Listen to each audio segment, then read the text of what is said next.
Hello. Okay, तो students आज हम बात करेंगे एक्सरसाइज 1.3 पे। और 1.3 एक्सरसाइज में हमारे पास टोटल 9 क्वेश्चंस हैं। तो पहला क्वेश्चन देखते हैं, कहता है write the following in decimal form and say what kind of decimal expansion each has. तो हमें ये देखना है कि किस तरह का डेसिमल एक्सपेंशन है। तो सिंपल लॉन्ग डिवीजन प्रोसेस के अलावा हमारे पास और कुछ चारा है नहीं। तो 36/100 को हमें डेसिमल एक्सपेंडेड फॉर्म में लिखना है। तो what we will do, we will just divide and let's say we put a point because 36 we can not divide by 100। So let's say it's point लगा के 0 आ गया and we got 3, so 300, then 60 and we got another 0, so 100 times 6, so it's 600, right? Remainder becomes 0. Now you can write it as 0.36, ठीक है ना। तो decimal expansion कैसा है इसका बताओ, टर्मिनेटिंग है ना। 2 स्टेप बाद तो टर्मिनेट हो गया, ठीक है। तो आपको वही बताना है इंटायर क्वेश्चंस में, फर्स्ट टू सिक्स्थ पार्ट तक आपको यही बताना है सिंपल लॉन्ग डिवीजन करके कि टर्मिनेटिंग आता है या नॉन टर्मिनेटिंग रिपीटिंग आता है ना। 2 ही केस पॉसिबल है, टर्मिनेटिंग आएगा या फिर नॉन टर्मिनेटिंग रिपीटिंग आएगा। क्यों कारण बताओ। क्योंकि सारे के सारे रैशनल नंबर्स हैं। अब आप कहोगे सर इसमें दिया तो है नहीं कि सारे रैशनल नंबर्स हैं। भैया इन सारे क्वेश्चंस की अगर हम बात करें फर्स्ट टू लेके 6 पार्ट तक, सारे के सारे P/Q फॉर्म में प्रेजेंट हैं और P और Q दोनों इंटीजर्स हैं, Q 0 नहीं है। तो इसका मतलब क्या है, ये सारे के सारे P/Q होने की फॉर्म होने की वजह से क्या है, सारे के सारे रैशनल नंबर्स हैं। और रैशनल नंबर्स 2 ही तरह के डेसिमल एक्सपेंशंस देते हैं, या तो टर्मिनेटिंग या फिर नॉन टर्मिनेटिंग रिपीटिंग। तो एंटायर 6 के 6 पार्ट्स आप लोग करेंगे। Let's just proceed to the second question students, है ना। और एक क्वेश्चन और का आता है, थर्ड क्वेश्चन। ये थर्ड क्वेश्चन में भी आपको कंफ्यूज नहीं होना है ना। 4 होल 1/8 है, तो इसको आप कैसे लिखोगे, 33/8 है ना। 8 4 जा 32 प्लस 1 33/8। बेसिकली 4 होल 1/8 का मतलब क्या है, 4 plus this much of fractional part, है ना। तो ये 4 होल 1/8 का मतलब होता है 4 प्लस 1/8। सो 8 4 32 plus 1 33/8। Now simply you can just divide it and write in the decimal expansion form, ठीक है। नाउ दूसरा क्वेश्चन देखते हैं students. Now students second question में कहता है you know that 1/7 is equals to 0.142857 bar. So this is non terminating repeating kind of rational number. कह रहे can you predict what the decimal expansion of 2/7 we have, 3/7, 4/7, 5/7 and 6/7। इनका क्या decimal expansion होगा without actually doing the long division process. हमें long division नहीं करना है, मतलब डिवाइड करके नहीं बताना है हमें इसकी हेल्प से बताना है, इसकी हेल्प से बताना है। So see how we can do that. Now 2/7 we can write 2 into 1/7 and 2 into 1/7 is what, 0.142857 bar. Now simply what you can do, simply 2 से मल्टीप्लाई कर दो, यू विल गेट व्हाट, 2 7 जा 14, 1 कैरी, 2 5 जा 10 plus 1 11, 1 carry, 2 8 जा 16 plus 1 17, carry 1, 2 2 जा 4 plus 1 5, 2 4 जा 8, 2 1 जा 2 and again जहां तक डिजिट्स रिपीटेड थी उन पे अगेन फिर से bar. So this is how without doing the long division process, divide करने के अलावा भी आप क्या कर सकते हैं, आप सिंपल 2/7 की वैल्यू लिख सकते हैं, ठीक है। इतनी इंग्लिश तो समझ में आती होगी ना यार, सीबीएसई बोर्ड के बच्चे हो, है ना, तो थोड़ा बहुत तो इंग्लिश समझ में आती होगी ना, है ना। कुछ बच्चे कमेंट करते हैं सर मतलब आप तो इंग्लिश बोलते हो, फिर साउथ इंडिया वाले कहते हैं कि सर आप तो पूरा हिंदी बोलते हो, है ना। तो हमें तो पूरा देश का ख्याल रखना है भाई, तो थोड़ा नॉर्थ इंडिया वाले कोऑपरेट करें और थोड़ा साउथ वाले भी, तो उससे क्या होगा कि थोड़ा इंग्लिश थोड़ा हिंदी थोड़ा मैथ चल जाएगा ना। ओके, तो ऐसे ही करके बच्चे आप सबका क्या कर दोगे, 3/7 को आप 3 into 1/7 करके लिख दोगे, है ना। 4 into 1/7, तो ऐसे करके आप सबके आंसर लिख देंगे ना, 5 into 1/7। ध्यान रहे स्टूडेंट्स, हमने आपको बताया था एग्जाम्पल में भी, अगर आपको 7/7 पूछता है तो आपको 7 into 1/7 करके ये यूज नहीं करना है, आप सिंपल 7/7 सिंपल 1, ठीक है ना। तो इसमें क्योंकि फिर आपका नहीं तो आंसर गलत आ जाएगा ना, अप्रोक्सीमेट आंसर आता है, अप्रोक्सीमेट, ठीक है। तो इसलिए उसका ध्यान रखेंगे। तो ये सारे क्वेश्चंस कर देंगे। बढ़ते स्टूडेंट्स थर्ड क्वेश्चन पे, कहता है कि इन एक्सप्रेशंस को P अपॉन Q की फॉर्म में रिप्रेजेंट करेंगे, है ना। तो करते हैं उससे पहले before that pause video, note it down. Student third question के 3 पार्ट हैं और हमें इन सारे डेसिमल एक्सपेंडेड फॉर्म को हमें P अपॉन Q फॉर्म में लिखना है ना। तो P अपॉन Q फॉर्म में कैसे लिखते हैं, हालांकि हमने आपको इंट्रोडक्शन में बताया बट फिर कर रहे हैं, देखते हैं। देखो इसको P अपॉन Q की फॉर्म में लिखना है, दिस इज अवर ऑब्जेक्टिव, ये हमें करना है। तो हम क्या कहेंगे बेटा, सबसे पहले देखो अब ये देखो, हमने जिस चीज को कन्वर्ट करना है P अपॉन Q फॉर्म में, हमने उसको x मान लिया। Let x is equal to 0.6 bar. Now 0.6 bar की अगर हम बात करें तो 0.6 bar is equal to what, 0.6666 and so on. Now कितनी डिजिट्स रिपीट कर रही हैं, सिर्फ एक डिजिट रिपीट कर रही है। पॉइंट के बाद जस्ट पॉइंट के बाद जो डिजिट है वो रिपीट कर रही है। कितनी, एक ही डिजिट रिपीट कर रही है, 6 रिपीट कर रही है। तो हमने क्या कहा था आपको कि जितनी डिजिट रिपीट करेंगी उतनी जीरो लेंगे हम, है ना। 1 के आगे उतनी जीरो लेंगे। अब इस 10 से हम करेंगे मल्टीप्लाई बाय 10 बोथ साइड, ठीक है। तो हालांकि मैं आप लोगों को इस तरह से नहीं पढ़ाना चाहता जुगाड़बाजी के साथ, है ना, कि भाई कितनी डिजिट रिपीट कर रही हैं और क्या नाम जो है हम 1 के आगे उतनी जीरो लेके मल्टीप्लाई करेंगे बोथ साइड, है ना। तो ये जुगाड़बाजी समटाइम्स बतानी पड़ती है क्योंकि आप 9th क्लास में हैं, बहुत सारी चीजें कंसेप्चुअल हैं जो आपका क्लास के डेवलपमेंट के साथ 9 से 10, 10 से 11 जब आप जाओगे तो आप खुद ही समझ जाओगे कि why we are doing this, ठीक है ना। सिंपली इसको करने के पीछे क्या रीजन है, आप जब पूरा क्वेश्चन को, जब इसी सेम क्वेश्चन को आप 10th क्लास में देखोगे, 11th में देखोगे, 12th देखोगे, तो आपको पता चलेगा यार इसमें कुछ था ही नहीं, ठीक है ना। बट एक 9th क्लास के स्टूडेंट को हमें बेसिकली कॉन्सेप्ट्स के साथ प्रॉब्लम सॉल्विंग भी सिखानी है। That's why sometimes we have to use the जुगाड़बाजी, है ना।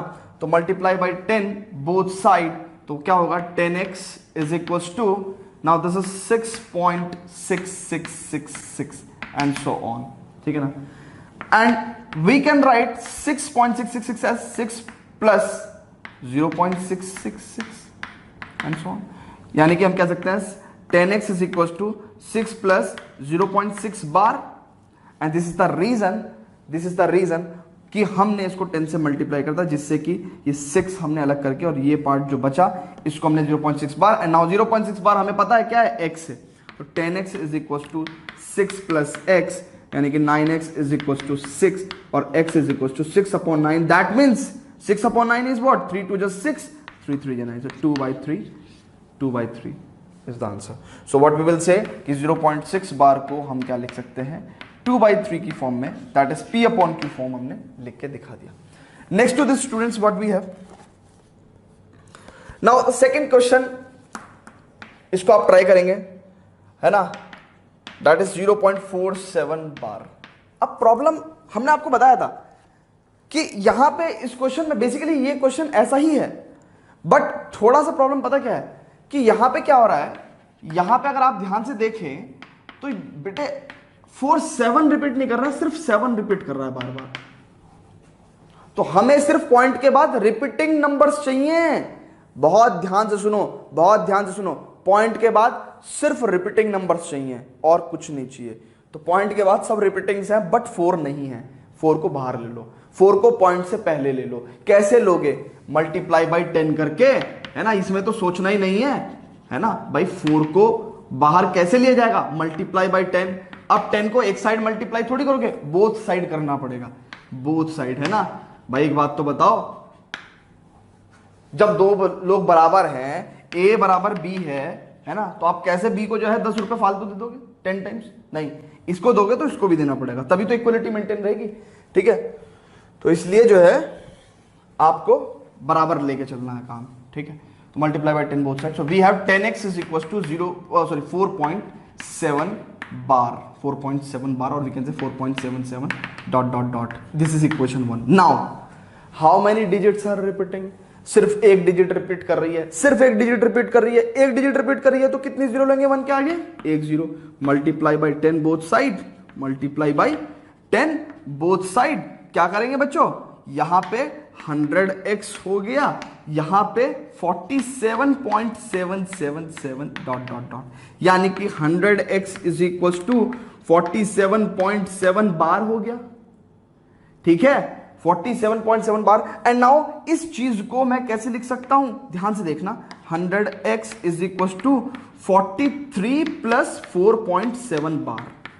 चेक कर लो, 43 प्लस 4.7 बार करके लिख सकता हूं। 43 प्लस 4 कितना हो गया, 47.77 है ना। तो 43 प्लस 4.7 बार, एंड 4.7 बार की जो वैल्यू है, चेक करो, 4.7 बार की जो वैल्यू है वो किसके इक्वल है, 10x के इक्वल है।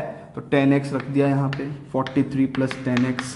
अब मेरे भाई एक बात तो देखो, ये कितना हो गया, 90x इज इक्वल टू 43, तो x इज इक्वल टू कितना हो गया, 43/90।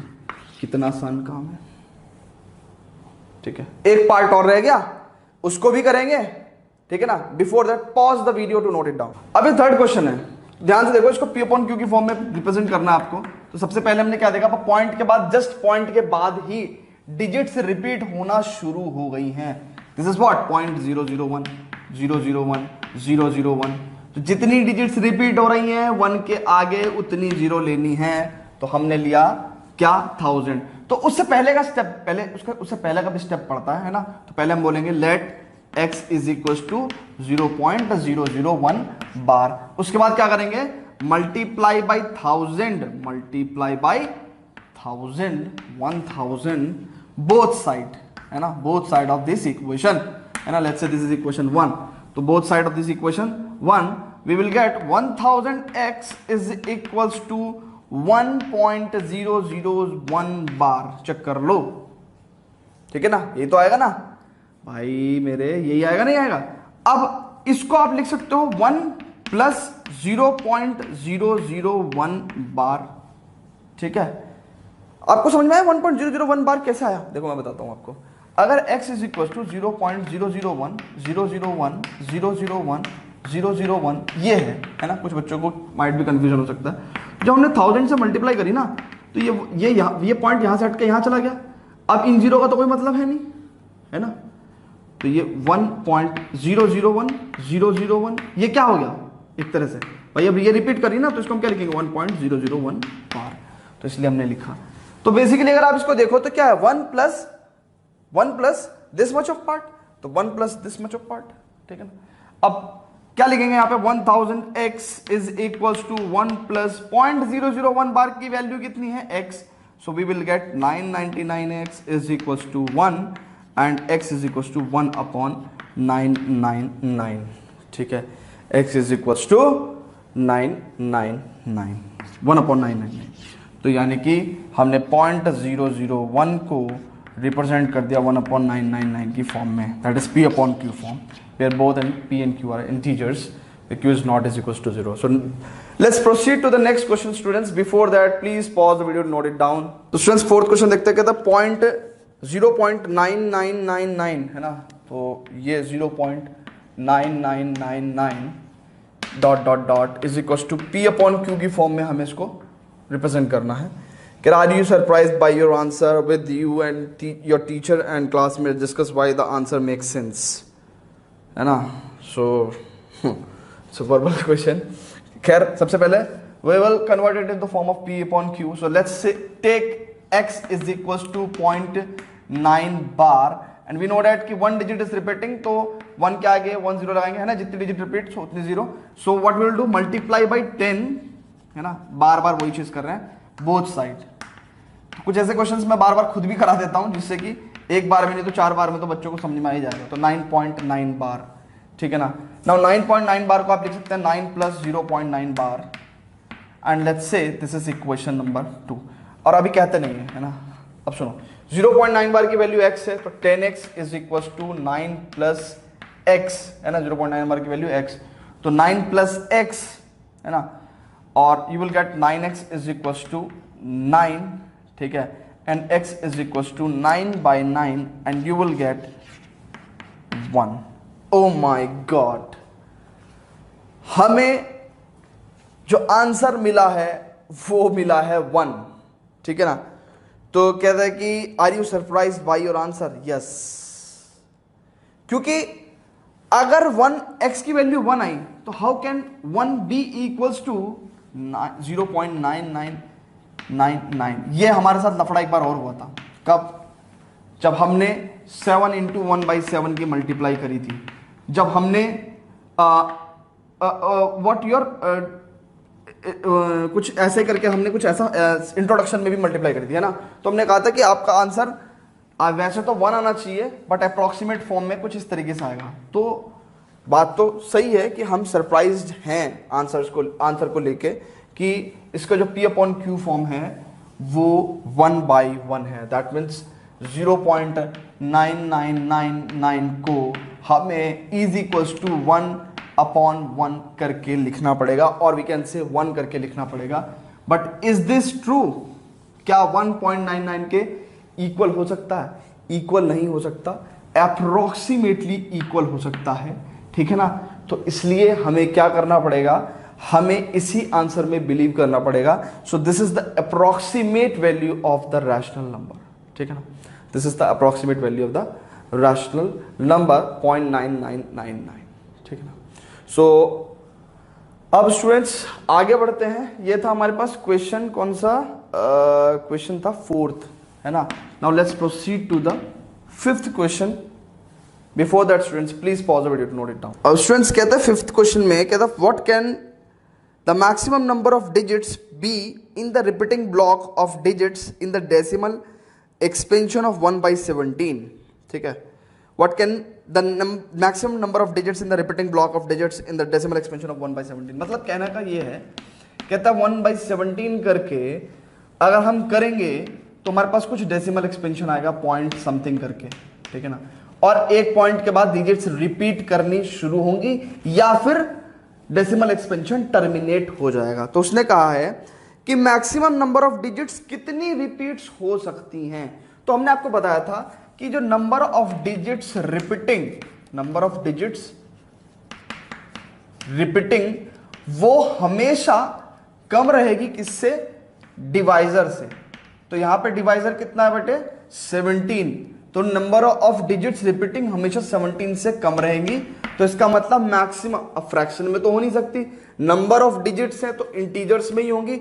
मतलब समझ लो, हम ऐसा थोड़ी कह सकते कि 3.5 डिजिट रिपीट कर रही है या 4.5 डिजिट रिपीट कर रही है, 4.25 डिजिट रिपीट कर रही है, नहीं, हमेशा नंबर्स में बताएंगे 5, 6, 7, 8 डिजिट्स रिपीट कर रही है ना।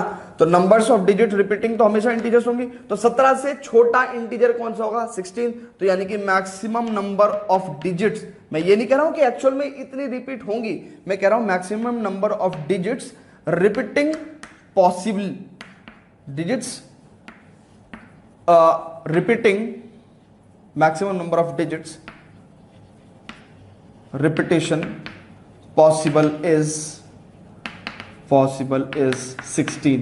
तो अब ध्यान रहे हमेशा जिंदगी में आपको कि अगर डिवाइजर आपका n है, डिवाइजर अगर आपका n है तो मैक्सिमम कितनी डिजिट्स रिपीट कर सकती हैं? n-1। Maximum number of digits repeating could be n-1। ये बात ध्यान रखना। तो ये तो हमने बता दिया आंसर, है ना, लेकिन ये मैक्सिमम नंबर ऑफ बता दी, हमने एक्चुअल नंबर नहीं पता। तो कह रहा है कि 1/17 में कितनी डिजिट्स रिपीट करेंगी? Perform the division to check your answer. तो हम इसमें परफॉर्म करेंगे अपना डिवीजन, यानी कि डिवीजन करेंगे to check our answer. So let's just divide 1/17, है ना। तो अब 1/17 है ना, करते हैं इसको, ठीक है। मैं करता हूं, आप खुद अपनी कॉपी पे करें फिर चेक करके देखें। तो स्टूडेंट्स ये है 17 का मतलब 1/17 डिवीजन प्रोसेस, है ना।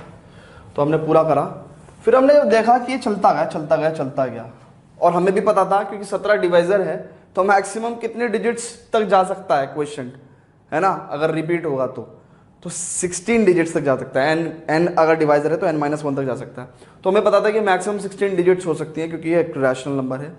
तो हमने डिवीजन हम करते गए और हमें देखा कि हाँ एग्जैक्टली 16th नंबर जब आ गया उसके बाद रिमाइंडर हमारा 1 आ गया। अब हम क्योंकि पॉइंट के बाद चल रहा था एक 0 लेंगे, अब 17 को अब 10 पे तो चला नहीं सकते, तो डेफिनेटली यहाँ 0 आएगा, फिर यहाँ पे 100 आएगा और फिर से यही चीज़ चालू हो जाएगी। तो यानी कि 0 से ही अब आगे नंबर स्टार्ट हो जाएंगे।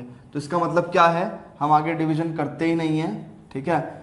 और हम कहेंगे कि भाई ये जो डिजिट है ये रिपीटिंग हो जाएगी अब। तो इसका मतलब 1/17 वी विल राइट एज 0.058823529411767, ठीक है ना। तो दिस बार, ठीक है ना, 0.058235294117647। तो ऐसे कुछ क्वेश्चंस में कैलकुलेशन मिस्टेक होने की ज़्यादा चांसेस होते हैं, तो ऐसे क्वेश्चंस को आप एग्जाम में जाने से पहले हमेशा प्रैक्टिस करके जाएं, ठीक है ना। और ये तो आपके एग्जाम में पूछा जा ही सकता है, ठीक है। तो next to this students we have question number 6। Before that students please pause the video to note it down. अब स्टूडेंट सिक्स्थ क्वेश्चन देखता है, कहता है कि look at several examples of rational numbers in the form of p upon q where p and q are integers with no common factors other than 1 and having terminating decimal representations expansions. Can you guess what the property q must satisfy? सबसे पहले question समझना पड़ेगा students, सबसे पहले question समझना पड़ेगा। कहता है कि कुछ एग्जांपल्स आप देखो, है ना, कुछ एग्जांपल्स देखो। तो मैं आपको कुछ एग्जांपल बता देता हूं, है ना। लेट्स टेक 3/8, 1/2 और लेट्स टेक 25/10, ठीक है। और we can write it as 5/2, है ना, या फिलहाल 25/10 लिख देते हैं। और let's say we are writing it as 35/10, ठीक है। तो कहता है कि look at the several examples of rational numbers in the form of p upon q। ये सब p upon q की फॉर्म में हैं। Where p and q are integers, yes, p and q are integers, and with p and q are integers with no common factor other than 1। लेकिन जो p और q है उनके बीच में कोई कॉमन फैक्टर नहीं होना चाहिए। तो देखो 3 और 8 के बीच में कोई कॉमन फैक्टर नहीं है, 1 और 2 के बीच में कोई कॉमन फैक्टर नहीं है, बट 25 और 10 के बीच में 5 एक कॉमन फैक्टर है। तो हम इसको कह रहे हैं, इसको ऐसी फॉर्म में लिखो। और 35/10 में भी एक कॉमन फैक्टर है 5, दैट मीन्स 7/2, सॉरी, ठीक है ना। तो ऐसे कुछ रैशनल नंबर्स देखो, कह रहा है कि where p and q are the integers with no common factors other than 1 and having a terminating decimal expansion।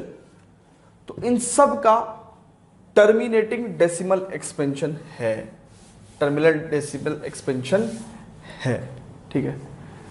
अब देखो इन सब का टर्मिनेटिंग डेसिमल एक्सपेंशन क्यों है, मुझे पता है, क्योंकि क्लास 10th में आपको भी पता चल जाएगा कि आप देखते ही बता दोगे कि टर्मिनेटिंग डेसिमल एक्सपेंशन होगा कि नहीं होगा। क्लास 10 चैप्टर 1 रियल नंबर्स में हम ये चीज पढ़ेंगे कि हम p upon q फॉर्म को देख के बता देंगे कि इसका टर्मिनेटिंग डेसिमल एक्सपेंशन होना है या फिर नॉन टर्मिनेटिंग रिपीटिंग होना है, ठीक है ना। दो ही तरीके पॉसिबल है। तो कहता है कि ये जो q है, q तो नीचे वाला है ना भैया, है ना। तो कहता है ये जो q है सब केसेस में, कह रहा है इसमें आपने कुछ नोटिस किया है ना, इसमें आपने कुछ नोटिस किया है। मजा नहीं आ रहा ना क्वेश्चन में, ठीक है। और इंटरेस्टिंग बनाता हूं मैं, हम इसको लॉन्ग डिवीजन प्रोसेस करके देख लेते हैं। तो देखो 8 से 3 को डिवाइड करोगे तो पॉइंट ये हो जाएगा 4 जा नहीं 8 3 जा 24 6 0, सो 8 6 जा 8 7 जा 56 4 एंड 8 5 जा 40, ठीक है। तो इसका मतलब 3/8 की वैल्यू कितनी होगी, 0.375 आ गई, है ना। इसको मैं हटा दे रहा हूँ, ठीक है, इसको मैं हटा दे रहा हूँ। इसकी वैल्यू कितनी आएगी 1/2 की 0.5 आएगी। इसकी वैल्यू क्या आएगी 5/2 की 2.5 आएगी और इसकी 3.5 आएगी, ठीक है। अब क्वेश्चन को फिर से पढ़ते हैं और समझते हैं। रटना नहीं है यार, रटना होता ना तो मैं आंसर लिखा के आगे बढ़ चुका होता, रटना नहीं है। कहते हैं look at several example of rational number in the form of p upon q and integers with no common factors other than 1। तो सारे p upon q में कोई भी कॉमन फैक्टर नहीं है ना, सब कोप्राइम है p और q। And having terminating decimal expansion, तो टर्मिनेटिंग डेसिमल एक्सपेंशंस भी हैं इनके। कह रहा can you guess what property q must satisfy. कह रहा कि जो q है, q यानी कि हमारे कहाँ है, डिनोमिनेटर में q है। कह रहा कि इनके ऊपर कोई प्रॉपर्टी आप गेस कर सकते हो, करते हैं गेस। 0.375, पॉइंट काटा नीचे 1000 आ गया, है ना। पॉइंट हटा के 1 और जितने ये डिजिट्स हैं उतने जीरो हम लोगों ने नीचे ले ली, तो अब नंबर क्या हो गया 375 हो गया। अब अगर आप इसको देखो बहुत ध्यान से, तो जब हम इसको काटेंगे पीटेंगे तो 3/8 फॉर्म आ जाएगी। नाउ 8 को अगर आप ऑब्जर्व करो तो दिस इज 2/3। नाउ इसमें भी हम क्या करेंगे, 0.5 को जब हम पॉइंट काटेंगे तो 10 है ना, तो ये भी कितना हो गया 1/2, तो यानी कि यहां पे क्या लिखेंगे 2/1, ठीक है। उसके बाद यहां पे भी 5/2, ठीक है, और इसमें भी यहां पे क्या है 2/1 7/, तो इन एग्जाम्पल से तो हम एक चीज ऑब्जर्व कर रहे हैं कि जो Q है जो डिनोमिनेटर है उसका प्राइम फैक्टराइजेशन 2 या 2 की सम पावर होगा, ठीक है ना। लेकिन और भी ऑब्जर्वेशन थी, वो इन एग्जांपल्स में क्लियर नहीं हुई है। क्लास 10th में चैप्टर 1 में ये सारा कंफ्यूजन दूर हो जाएगा। तो मैं अब कंक्लूजन निकालता हूं कि जब भी ऐसा कोई रैशनल नंबर होगा जिसका डेसिमल एक्सपेंशन टर्मिनेटिंग होगा, उसमें जो डिनोमिनेटर Q है उसका prime factorization of Q will be of the form 2 power n into 5 power m, where n and m are whole numbers, है ना। तो कुछ भी हो सकता है, यानी कि m की वैल्यू कभी 0 हो सकती है, तो ये 2/3 हो गया, है ना भाई। m की वैल्यू 0 ली, n की वैल्यू 3 ली, तो ऐसा हो सकता है। n की वैल्यू 1 लोगे, m की वैल्यू 0 कुछ भी हो सकता है। यानी कि जब भी डेसिमल रैशनल नंबर के डिनोमिनेटर में 2/1 5/2, 2/2 5/1, 2/0 5/2, ऐसा कुछ भी होगा, तो आपको समझ जाना है कि जब आपका डिनोमिनेटर का फैक्टराइजेशन इस फॉर्म में है 2 power n 5 power m, where n and m are whole numbers, समझ जाओ ये रैशनल नंबर का डेसिमल एक्सपेंशन टर्मिनेटिंग होने वाला है। ऐसे केस में decimal expansion will be of terminating, decimal expansion will be terminating, ठीक है। अब आगे के क्वेश्चंस करते हैं, विल बी टर्मिनेटिंग। चलो स्टूडेंट्स आगे बढ़ते हैं। Before that pause the video, note it down.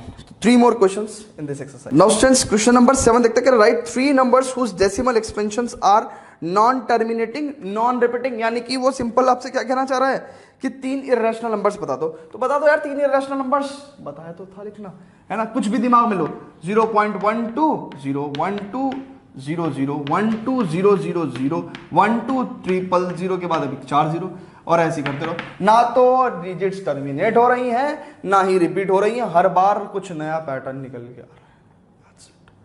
ऐसे 3 बता दो, तो मैंने बता दिया। अब आप 160 1600 1600 1600 एंड चलता रहेगा। एक और लिखूं मैं, खुद लिख लो। चलो जी, कह रहा right 3 different irrational numbers between the rational number 5/7 and 9/11। Same question है, बट अब कंडीशन है कि 5/7 और 9/11 के बीच बताना है। तो भाई 5/7 और 9/11 तो रैशनल नंबर्स हैं, साफ साफ p अपॉन q फॉर्म में दिख नहीं रहे तुम्हें, ठीक है ना। तो उसमें दोनों की क्या निकाल दो, डेसिमल एक्सपेंडेड फॉर्म निकाल दो। तो 7 को जब हमने 5 से डिवाइड किया, 5 को 7 से डिवाइड किया, तो 7 पॉइंट लगाया 0, 7 7 जा 49, 1 0, 7 1 जा 7 3, है ना।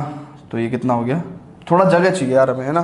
तो 8th क्वेश्चन करने के लिए इसको रब करते हैं, 8th क्वेश्चन को ऊपर से करते हैं। 8th क्वेश्चन 5/7 और 9/11 के बीच में 3 इरेशनल नंबर्स चाहिए। तो 5/7 सॉल्व करेंगे सबसे पहले। तो 7 ये हो जाएगा, पॉइंट लगाया 0 लाई, तो 7 7 जा 49, 1 0, 7 1 जा 7, 3 0, 7 4 जा 28, 2 0, 7 2 जा 14, 6 0, 7 8 जा 56, 4 0 और 7 5 जा 35, ठीक है। और उसके बाद उसमें से 5 के 5, अब 5 आ गया तो इसका मतलब क्या होगा, 50 जब लिखेंगे तो यही रिपीट होना शुरू हो जाएगा। तो ये हो गया 0.714285 बार। ये तो लिख दिया। ऐसे 9/11 को लिख दो। कैसे लिखोगे देखते हैं। पॉइंट लगा के 0 लगाया यहाँ पे, तो उसकी 11 8 जा 88, 2 11 1 जा 11, 9, ठीक है ना।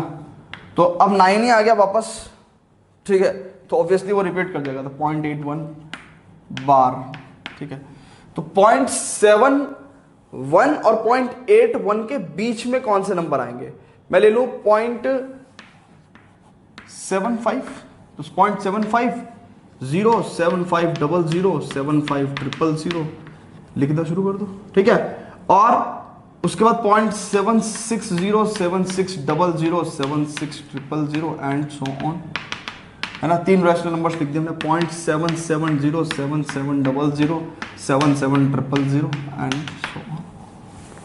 3 इर्रेशनल नंबर लिख दिए हमने, 0.714 285 बार एंड 0.81 बार के बीच में, ठीक है। That's how it is easy, है ना। You can write every time you're on. Now question number 9 में देखते हैं। क्वेश्चन नंबर 9 कुछ नंबर्स दे रखे हैं, उनको हमें रैशनल और इरैशनल में क्लासिफाई करना है। And the next to this we have representing real numbers on the number line by visual like magnification process basically, ठीक है ना। Visualize the representation by process of successive magnification is the correct term, okay. तो वो करना है। And then we have operation of real number. So before that students please pause video, note it down. तो students question number 9 में कुछ numbers दिए हैं आपको, ठीक है ना। √23 जैसे √2225, ठीक है, और 0.3796 और 7.478478 डॉट डॉट डॉट, और ये 1.10 100 100 10001, है ना। तो आप देख के समझ गए होंगे लिखते लिखते। तो कहता है इसमें से रैशनल और इरैशनल बताओ। ये तो साफ साफ रिपीटिंग है ना। Non terminating repeating rational, non terminating and non repeating, repeat भी नहीं कर रहा है ना। हर बार एक नया पैटर्न आ रहा है, तो रिपीट भी नहीं कर रहा है, तो इसका मतलब इरैशनल। रीजन आप वही देंगे। यहां पे टर्मिनेटिंग हो गया तो रैशनल। अब square root of numbers that are not perfect square, they are irrational number. तो 23 किसी का स्क्वायर है नहीं, तो इसलिए इसका स्क्वायर रूट क्या है, इरैशनल है। अब ऐसे नंबर जो थोड़े बड़े बड़े हो जाते हैं, √225, ऐसे थोड़े से हमें प्रॉब्लम करते हैं। ऐसे जो नंबर्स हैं लाइक बड़े नंबर्स हो जाते हैं, तो हमें थोड़ा सा आइडिया नहीं होता कि यार किसी ये परफेक्ट स्क्वायर है नहीं है। तो परफेक्ट स्क्वायर है या नहीं है, इसके लिए सिंपल आप इसका फैक्टराइजेशन करो और आपको पता चल जाएगा कि ये परफेक्ट स्क्वायर है नहीं है। तो लेट्स से हमने 3 से चलाया, 3 7 21, 3 5 15 and 3 2 6, 3 5 15 and now we know that 5 5 25, 5 into 5. So this is what 3 into 3 into 5 into 5, है ना। Simply what we can write, pairs आ गए ना हमारे पास, तो 3 into 5 that means 20, 3 into 5 that means 15, ठीक है ना। 3 into 5 that means 15. तो simply 15 is what your rational number, है ना। तो ऐसे हम इन क्वेश्चंस को कर सकते हैं, ठीक है। अब मान के चलो √225 की जगह अगर मान के चलो यहां पे हो जाता 675, तो क्या होता, यहां पे एक फैक्टर 3 और आता, तो डेफिनेटली क्या हो जाता, ये 15 √3 हो जाता, जो कि एक रैशनल नंबर नहीं होता, जो कि एक इरैशनल नंबर होता। तो हम लोग इस पे भी बात करेंगे फर्दर एक्सरसाइजेस में, है ना। तो आगे बढ़ते स्टूडेंट्स, सक्सेसिव मैग्निफिकेशन का यूज करते हुए we will represent the real numbers on the number line. Before that students please pause the video, note it down.